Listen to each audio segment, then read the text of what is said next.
Did you know that sometimes white people don't get into college because, well, it's our fault. It's the fault of people of color. Apparently, that's what we're going with.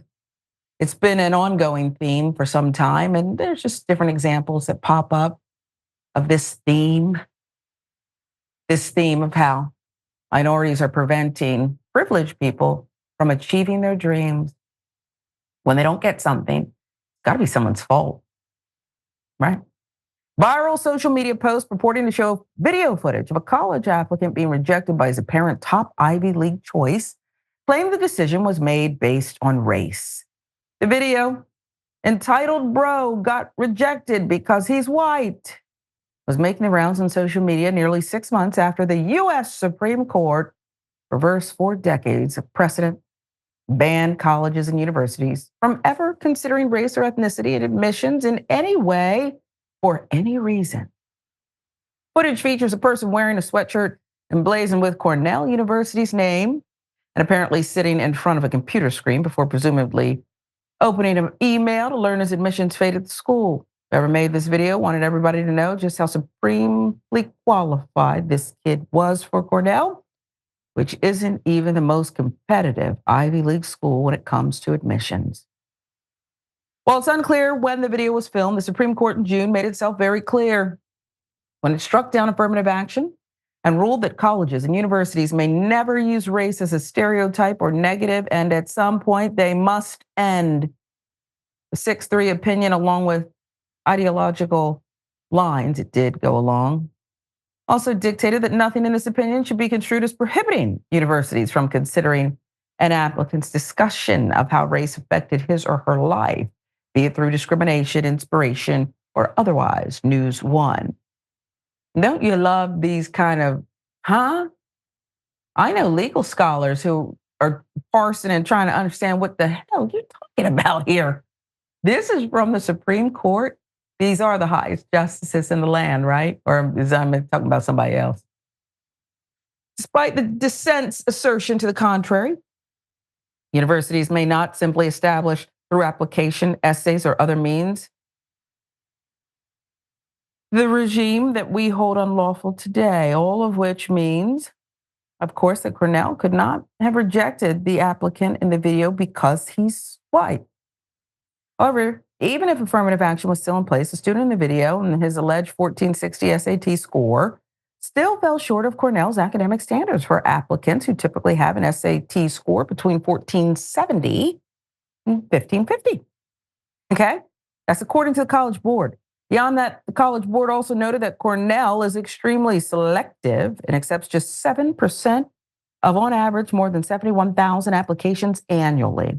In other words, while students' grades were indeed elite, they simply just weren't elite enough, perhaps, for his top choice of universities. Rejected because he's white. Now, I know we may not know who posted the video or when it was posted, but I sure do, Mayor, know the intent here and the message here. But I'll let you unpack it for our loyal viewers.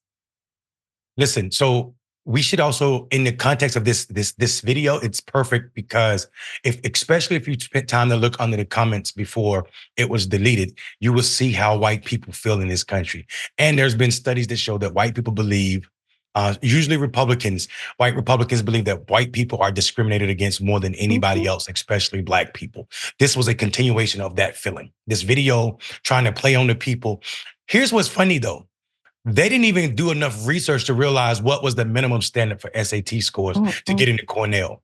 And everybody that meets minimum standards you still ain't, just because your scores are enough, do not mean you're gonna get in. 71,000 people apply, 4,000 people are accepted.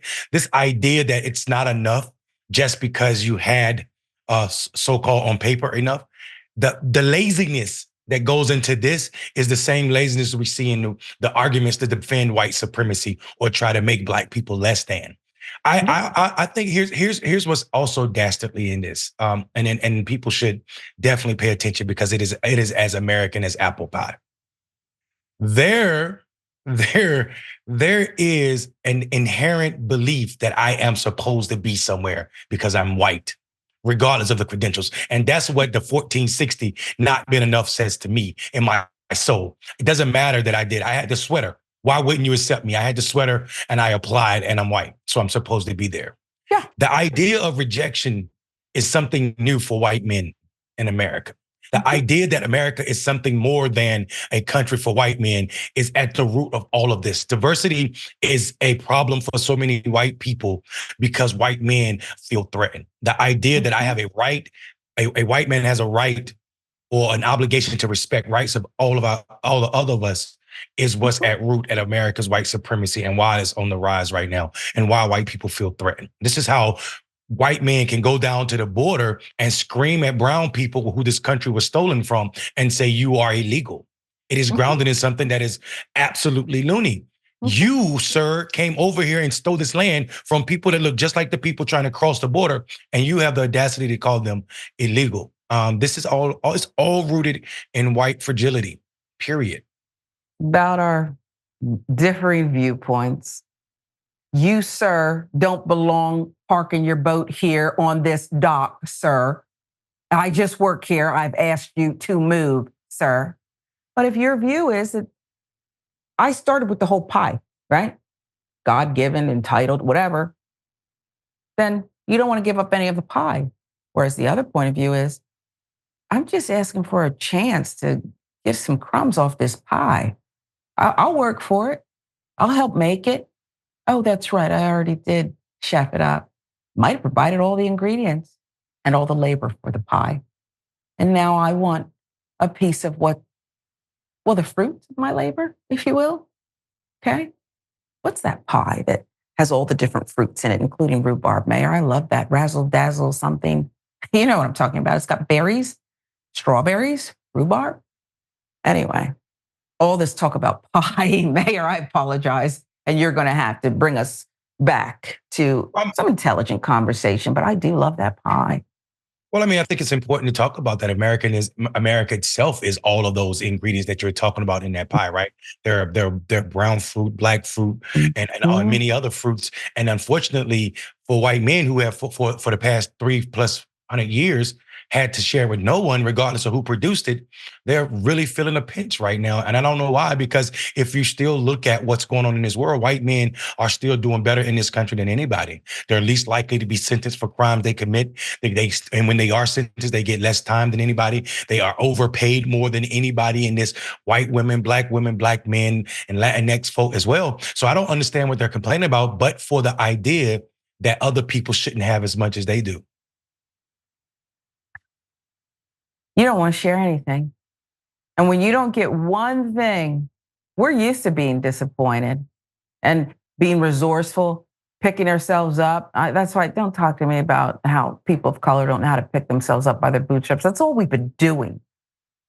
That's all we take pride in doing, okay? But you want to block here and block there. I want some pie, just like you. So I don't know if this is a real student or fake, but you're right. Look under the hood. Couldn't even bother to do your homework and know what the threshold SAT score is, okay? You were outside of that. Then maybe you don't belong in Cornell. Apparently you don't. And I'm okay with that. You can go elsewhere. Be resourceful. Pull yourself up by your bootstraps.